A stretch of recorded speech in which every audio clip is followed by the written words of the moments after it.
Adrien, rejoins le parti sans culot.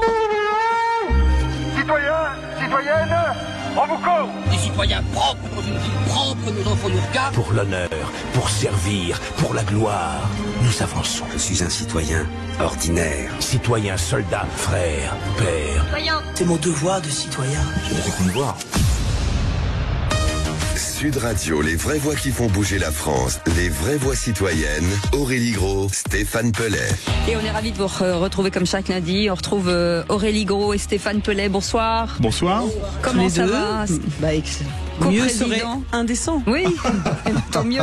On aime beaucoup parler Co-président d'indécence. du G500 citoyen, initiateur du mouvement idéal citoyen, mouvement né d'une conviction, vous le savez bien, vous les connaissez bien maintenant, ceux qui traversent les crises sont aussi ceux qui répondent avec le plus de courage et d'inventivité. Oui, cette émission, attendez, j'ai perdu le fil, c'est ça. Cette semaine, notre émission est placée sous le signe de la santé et de la mobilisation à venir, avec notamment la marche blanche du 4 octobre prochain, organisée par plusieurs collectifs, associations et professionnels pour dire stop à la casse du système de santé et stop à l'abandon des malades et des soignants. Et avec nos invités du jour, François Derieux, porte-parole de l'Association nationale de défense des victimes de l'amiante, co-organisateur de la marche. Bonsoir, merci d'avoir accepté notre invitation. Arnaud Chiche, que vous connaissez bien, médecin anesthésiste, réanimateur et fondateur du collectif Santé en danger, également pilier de cette mobilisation nationale.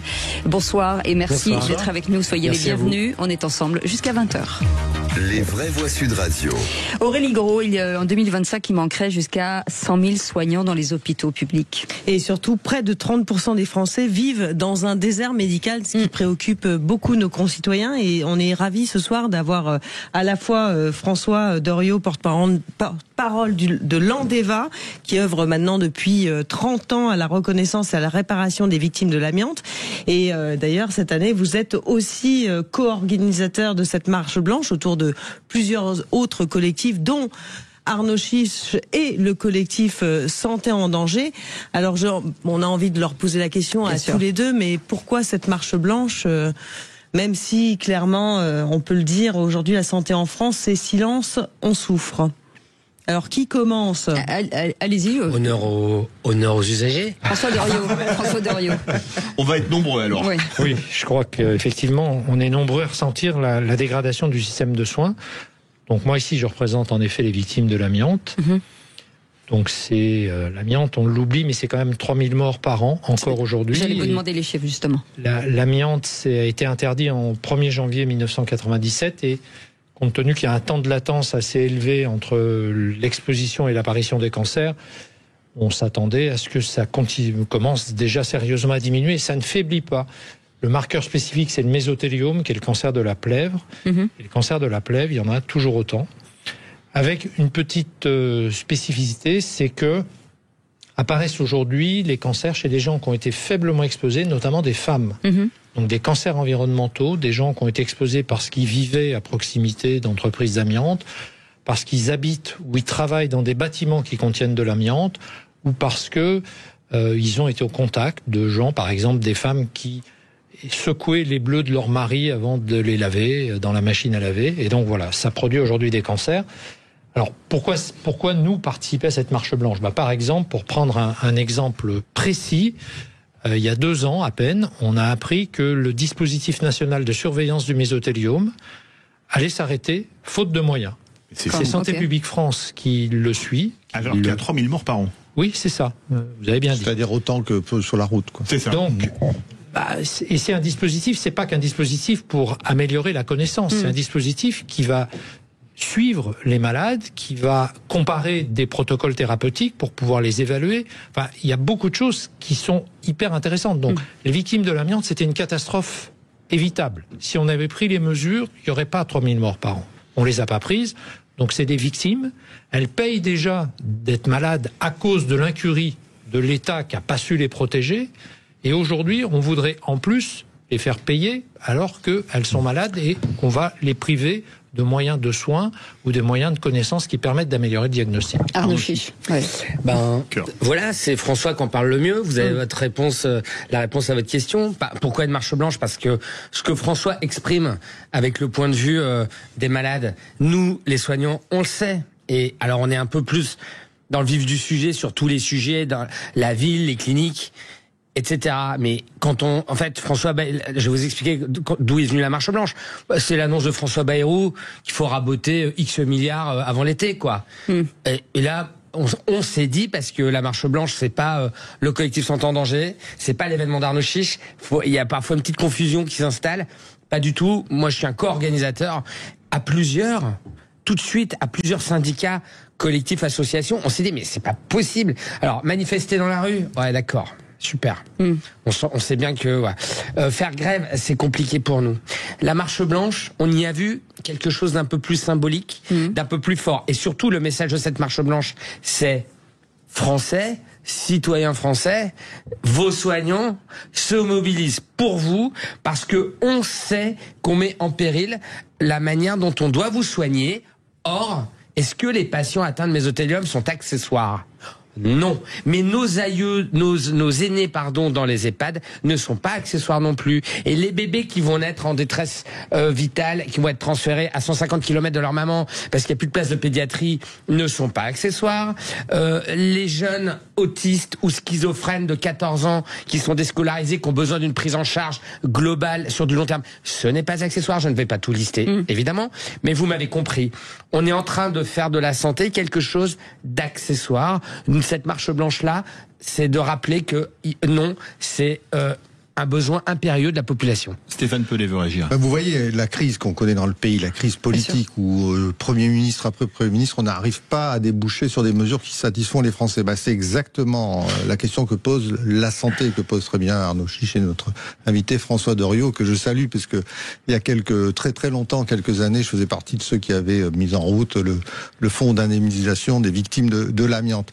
En fait, la question qui est posée, c'est est-ce qu'à un moment, il n'y a pas des choses que les Français devraient décider eux-mêmes, peut-être par un grand référendum, en disant, voilà, ça, on n'y touche pas. Par contre, tout le reste, on peut toucher, on peut réformer, on peut changer, on peut même carrément supprimer toutes sortes de politiques publiques qui sont plutôt accessoires, mais est-ce qu'il n'y en a pas certaines? Et la santé, on est pratiquement sûr qu'un grand pays comme ça, la santé, de toute façon, il faut qu'on soit au top, au maximum. Voilà. Et François Deriot, est-ce que, avant de raboter aujourd'hui, est-ce que c'est un sujet qui avait quand même été vraiment pris en compte, ou c'était déjà très mou à l'époque? Non, mais ça fait les politiques publiques qui se posent la question de on dépense trop pour la santé. C'est malheureusement, ça date pas de. Bon, je suis d'accord avec Arnaud, mais ça date pas de François Bayrou. Ça date. On s'est inscrit dans une trajectoire. Et surtout, le numerus clausus, c'est 71. Voilà. Ça date de très longtemps. Date de très longtemps. La question, c'est que, pour prendre une formule célèbre, qui aurait pu prévoir qu'on manquait de médecins? Oui, je pense quand même, quand on regarde les années de naissance, les moyennes d'âge, on peut prévoir qu'on va manquer de médecins. Aujourd'hui, si je prends le cas des victimes de l'amiante, c'est compliqué d'avoir un rendez-vous chez le pneumologue. C'est long. Or, en matière de cancer, le temps, c'est des gains d'espérance de vie ou des pertes de chances de pouvoir se soigner. Donc oui, il y a un problème avec, effectivement, le nombre de médecins, mais ça fait un moment qu'on le sait et ça fait un moment qu'on aurait dû agir. Il y a un problème, on parle beaucoup de la fin de vie, il y a un problème avec les soins palliatifs. Il y a, je ne sais combien, je crois, plus d'une vingtaine de départements qui n'ont pas de dispositif d'unité de soins palliatifs mobile ou fixe. Donc voilà, ça, nous on est confrontés à ça et on le voit se dégrader de plus en plus, et malheureusement, les réponses qui sont apportées, c'est effectivement, comme le dit Arnaud, c'est plutôt des coups de rabot que, à un moment, on prend le problème à bras-le-corps et on dit comment on fait pour répondre aux besoins de la population. Là, la démarche, je trouve, qui est originale, c'est que soignants et soignés essayent d'être main dans la main, d'oublier les corporatismes, les spécificités des uns ou des autres, pour dire, non, franchement, là, maintenant, il faut faire quelque chose. Vous avez entendu l'expression, on est à l'os. Oui, effectivement, dans un certain nombre de régions, on est à l'os, on ne peut plus se soigner correctement. La question, on a un nouveau Premier ministre qui vient d'arriver. Qu'est-ce qu'on peut aujourd'hui lui demander? Qu'est-ce que cette marche? Vous attendez quoi? Est-ce qu'il y a des mesures phares, très rapides? Oui, déjà, premièrement, de ne pas vouloir essayer de réinventer l'eau chaude. Voilà, parce que en fait la santé elle existait avant. Ça on va lui dire ça. Mais non, mais si, il faut leur dire. Parce qu'il croit déjà il croit déjà, lui, avoir réinventé quelque chose. Il a parlé d'accès santé à 30 minutes. Bien sûr, très bien, mais regarde ce qui existe déjà. Hein, et puis on fait ça avec les professionnels. De faire un bon état des lieux. Un peu de stabilité. Ces gens-là, ici, tous ensemble, on avait écrit une loi de programmation santé. Et il y a eu le vrai Ségur de la santé aussi. Et il y a eu le vrai Ségur de la santé, mais en fait, pour réformer le système de soins, il faut un peu de stabilité. Il se trouve qu'on a un bon ministre de la Santé qui était en place, Yannick Neuder. C'est un médecin, bon, c'est un ami, ça compte. Il est à l'écoute des soignants. Il a fait seulement lui, a supprimé le concours de médecine. Tout ce qu'on nous a raconté avant, c'était du baratin. Le numerus clausus a été transformé en apertus.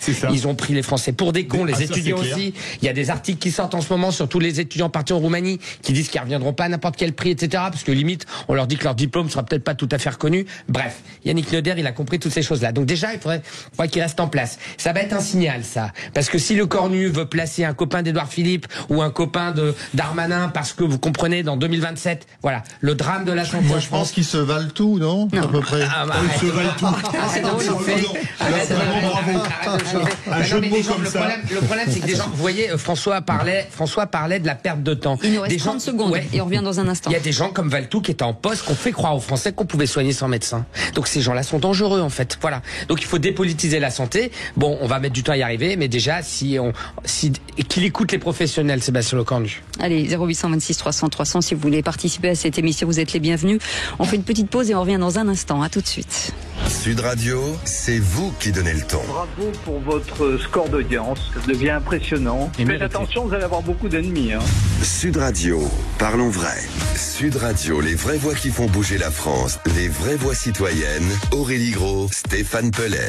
C'est un sujet, certainement le sujet préféré, en tout cas que les Français appuient vraiment, c'est la santé aujourd'hui, avec Aurélie Gros et Stéphane Pellet du G500. Merci en tout cas de nous avoir proposé ce sujet avec François Derieux qui est avec nous, porte-parole de l'Andeva, qui est l'association nationale de défense des victimes de l'amiante, et coordinateur de cette marche qui va avoir lieu le 4 octobre, absolument, et aussi avec Arnaud Chiche, médecin anesthésiste, réanimateur et fondateur du collectif Santé en danger, également pilier de cette mobilisation. D'abord, je voulais revenir avec vous, François Derieux, de dire qu'est-ce qu'on attend finalement de cette journée. Est-ce que tout le monde peut y aller? Et ce sera où? Est-ce que c'est un petit peu partout en France? Ah oui, je pense que... Alors, c'est pas partout en France, c'est à Paris. D'accord. Ah, il y a une concentration. Voilà. Et il y aura peut-être des mobilisations en région. On verra, mais pour le moment, c'est à Paris, le 4 à 14h. Et donc... Place du Panthéon. Place du Panthéon. Les grands hommes. Oui. C'est symbolique. On ira jusqu'au ministère de la Santé. Ce qu'on attend déjà, c'est du monde. Bien sûr. Donc il faut au moins que les gens répondent à cet appel, qu'ils comprennent qu'effectivement, on a tous intérêt à avoir un système de santé qui marche mieux et d'arrêter la dégradation que l'on enregistre là en ce moment. Après, il faut qu'il y ait des discussions qui s'engagent avec les pouvoirs publics, avec le nouveau Premier ministre. Déjà, on va le voir rapidement, parce que on parle beaucoup du PLF, du projet de loi de finances, mais derrière, il y a le PLFSS, projet de loi de financement de la sécurité sociale, et c'est là où ça risque de faire mal. Donc je pense qu'effectivement, il y a urgence là-dessus. Je voudrais juste revenir sur un point, c'est cette association qui est assez inhabituelle, soignant-soigné. Il y a une chose dont, en tout cas pour ma part, je suis plutôt un spécialiste de la question du travail, de la question des conditions de travail. Il y a une chose qui est certaine, c'est que la dégradation des conditions de travail des soignants entraîne immanquablement la dégradation des conditions de soins, de la prise en charge des malades. Donc on a tous intérêt à améliorer ça. Je voudrais rappeler aussi que, alors certes, il y a peut-être des difficultés financières, mais on est quand même un pays où le ratio de personnel au pied du malade par rapport à l'ensemble du système de santé est l'un des plus faibles. Donc on a probablement une super structure administrative, soi-disant pour améliorer la gestion. Il n'est pas évident que ça ait amélioré la gestion. Par contre, ça coûte. Donc si on veut revenir, je pense, Arnaud le disait, il faut revenir à des fondamentaux. Et ces fondamentaux, c'est se reposer ce type de questions. Voilà. La place des médecins, la place des soignants. Dans la société. Peut-être juste un exemple. Quand il y a eu le Covid, première phase du Covid, moi, on a fait un dossier dans le magazine que je dirigeais à l'époque qui s'appelait Santé et Travail, sur justement qu'est-ce qui s'est passé pendant le Covid. Il s'est passé que, pour une fois, les soignants ont repris la main. eh ben, ça s'est beaucoup mieux passé. On a fait beaucoup de choses pour améliorer le sort des malades, la prise en charge des malades. Mais c'est les soignants qui avaient les mains, c'est pas la superstructure. Ouais, c'est ça le problème. C'était il y a 5 ans. Ça paraît bien loin. Arnaud Chiche, vous avez fait rédiger un manifeste pour une santé durable et humaine, un manifeste en 20 points.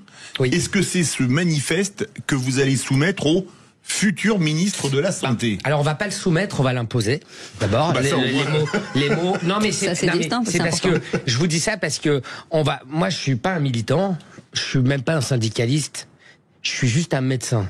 Et si je participe à cette grande mobilisation, c'est qu'il y a un problème. Je ne suis pas à ma place. Ma place est dans un bloc opératoire. Donc si je demande à François de venir aujourd'hui vous parler, c'est qu'il y a quand même un bug. Bon, donc il faut résoudre ce bug. Il est anormal que les Français soient eux aussi une variable d'ajustement de l'incapacité des politiques à gérer un budget. Voilà, point. C'est tout. La santé des Français, c'est sacré. C'est quand même écrit dans la Charte des droits de l'homme. On parle pas des moyens, mais c'est quand même écrit dans les droits de l'homme. Donc, on va revenir aux fondamentaux, remettre le patient au centre.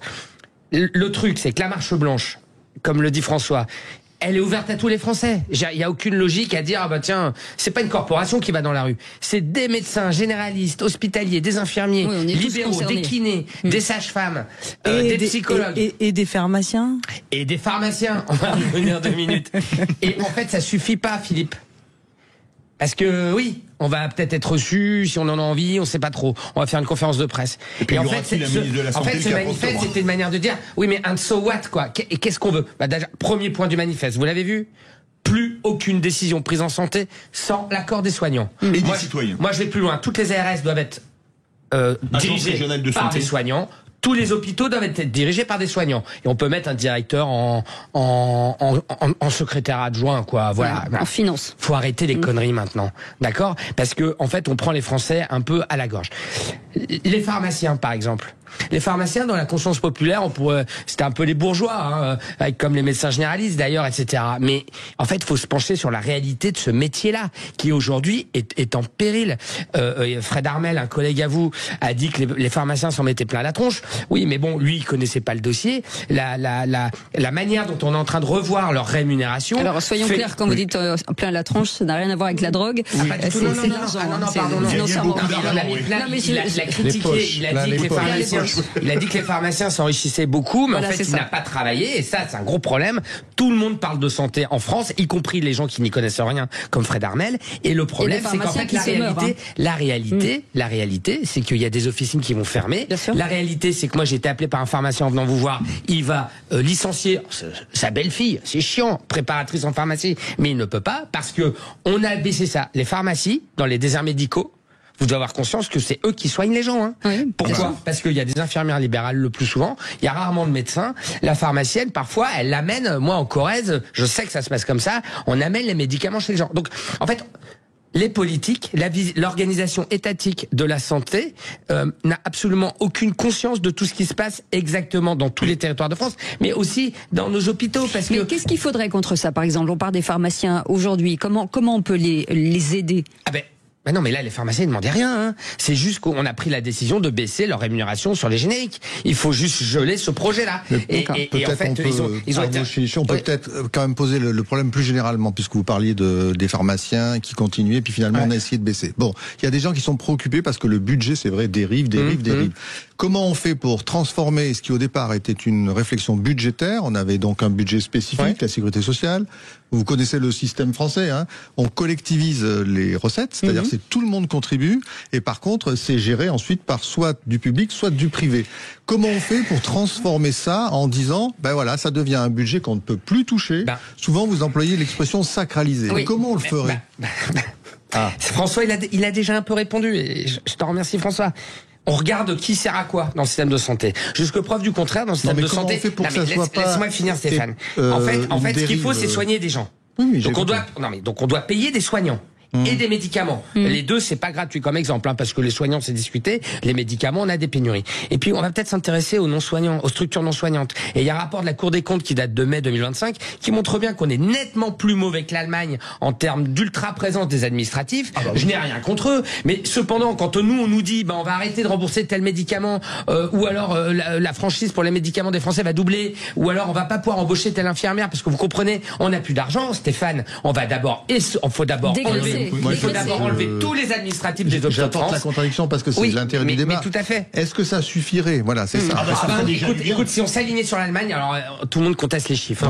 Donc je vais les arrondir. Si on s'alignait, si en fait on avait la même part d'administration dans les que l'Allemagne, à comparaison de population, etc., c'est 15 milliards d'économies par an.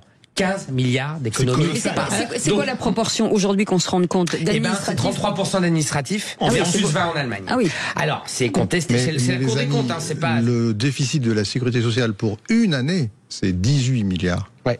Voilà. Oui. Donc en fait, ce que je veux dire, moi ça m'intéresse beaucoup. Oui, comment on trouve déjà 15 milliards là-dessus? Il me semble que quand on veut remettre le patient au centre, pour avoir des pneumologues quand on a un mésothélium, il faut déjà regarder toutes ces agences-là qui ont été fabriquées, les CPTS, les ARS, mais ça coûte un pognon monstre. Quel est le service rendu? Et ça ralentit. Merci François d'avoir parlé du Covid. Tu sais, moi j'ai aussi géré le Covid en première ligne, mais s'il y a bien quelque chose qui n'a servi à rien, c'est les ARS. Alors on va pas leur faire porter ça pendant des années. J'aime pas trop quand on attaque les ARS parce que je trouve ça un peu facile. Cependant, si à un moment, moi tant qu'il y a de l'argent, ça me dérange pas les ARS. J'ai pas le sentiment qu'elles impactent beaucoup ma vie quotidienne, professionnelle. C'est quoi le problème? Elles coûtent cher et elles font toutes la même chose. Il y en a 30 en France, elles font toutes la même chose. Enfin, il y a un problème de redondance. Non, les ARS, ça pourrait être génial si elles étaient connectées au terrain. Oui, mais si elles mettent un peu des bâtons dans les roues plutôt. Si à la limite elles étaient régionalisées. Les ARS, ce serait génial. Il faut juste que ce soit des soignants qui les dirigent. Point. Et François Deriot, vous avez parlé, je sens que... Oui, vous ne faites pas le doigt mais le stylo. Il nous reste 3 minutes. Non mais... Ce qui est certain, c'est que de toute façon, la santé coûtera, vu la structure démographique de la population en termes d'âge, ça va coûter de plus en plus cher. Moi, j'ai rien contre le fait qu'on cherche à rationaliser les choses. Bien sûr. Mais attention, quand on rationalise, il faut se poser les bonnes questions. La bonne question, c'est effectivement la question de est-ce qu'on peut faire mieux avec peut-être pas moins d'argent, mais avec les mêmes sommes. Oui. Probablement qu'il y a une rationalisation à utiliser, à mettre en œuvre par rapport aux gens qui font effectivement du soin et aux gens qui gèrent la santé. Parce que si on continue d'avoir une excroissance des gens qui gèrent la santé, ça va coûter effectivement cher par rapport au service rendu. Résultat qui n'est de toute façon pas satisfaisant. Deuxième point, il faut quand même se poser la question des recettes, parce que là, on ne parle pas des recettes, on parle que des dépenses. Oui. Or, s'il y a un déficit, c'est aussi parce qu'il y a énormément d'exonérations de charges. Il y a énormément... Enfin bon, il y a des rapports entiers qui sont sortis, qui montrent ça, on est dans les 211 milliards qui sont donnés entre nous aux entreprises, il y a la question des exonérations de charges. Ça compte beaucoup. Donc évidemment, si d'un côté on baisse les charges, on baisse les recettes, alors qu'on a une structure de dépenses qui ne peut faire qu'augmenter, c'est effectivement le problème. La question qui revient, c'est est-ce que par rapport à votre structure-là, est-ce qu'on ne pourrait pas dire qu'il y a un secteur dans lequel, au-delà de quelques pourcents, on ne doit pas faire des bénéfices? C'est pas possible. Enfin, il y a quand même beaucoup de structures qui font des bénéfices. Je pose pas le problème en ces termes. Je pense qu'il faut revenir à une chose. C'est ce qu'a dit Arnaud et là-dessus, je souscris à 100%. On va avoir besoin de toute façon de soignants pour soigner des gens. Voilà. Et donc, faut remettre le malade au centre du soin et se poser la question de qu'est-ce qui est indispensable pour gérer la santé. Je suis pas sûr qu'actuellement ce soit de mettre des administratifs pour gérer. Ça veut pas dire qu'il n'en faut pas. Faut pas non plus.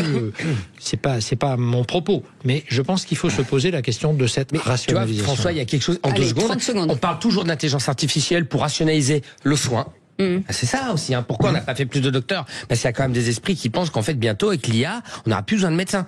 Et alors dès qu'on dit que peut-être l'IA pourrait optimiser l'administratif, là c'est pas possible. Oui. Moi je disais à des directeurs, est-ce qu'on peut-être l'IA pourrait nous aider pour les fiches de paye? Ah non, c'est pas possible. Vous voyez, il y a un dogme là qui est un peu compliqué. Pour le 4 octobre, Arnaud Chiche, un message aux familles. Venez tous. Ça va être une aux soignants d'ailleurs, à tout le monde. Venez tous les Français doivent venir. Les soignants se mobilisent avec des patients comme François et tous ceux qui le représentent. Il y en a d'autres. Il y a Stéphanie Fugain, l'association Laurette Fugain. Il y a plein d'associations de patients. Venez tous. C'est à l'initiative de certains soignants et de patients, mais c'est pour les Français. C'est votre santé n'est pas optionnelle. Il faut sanctuariser. Peut-être qu'on peut dire il faut protéger la manière dont on choisit où va les budgets de la France. Merci beaucoup Aurélie Gros, merci beaucoup Stéphane Pellet, merci beaucoup François Doriot, porte-parole de l'Andeva, l'Association nationale des défenses de victimes de l'amiante et co-organisateur de cette marche. Et puis merci beaucoup Arnaud Chiche, médecin anesthésiste, réanimateur et fondateur du collectif Santé en danger, également pilier de cette mobilisation. Et on rappelle que c'est le 4 octobre et 14h, place du Panthéon. Exactement. Merci en tout cas d'avoir accepté cette invitation. Dans un instant, Magali Berda avec la question du jour, pour ou contre la corrida. On en parle dans un instant. Et nous, on se retrouve demain à partir de 18h. Passez une très belle soirée. Merci à notre équipe formidable. J'ai pas le temps de dire les noms, mais on vous aime. Vous savez très bien. Absolument. Merci pour votre travail. Et on se retrouve demain. Salut. Sud Radio. Parlons vrai. Parlons vrai. Sud Radio. Parlons vrai.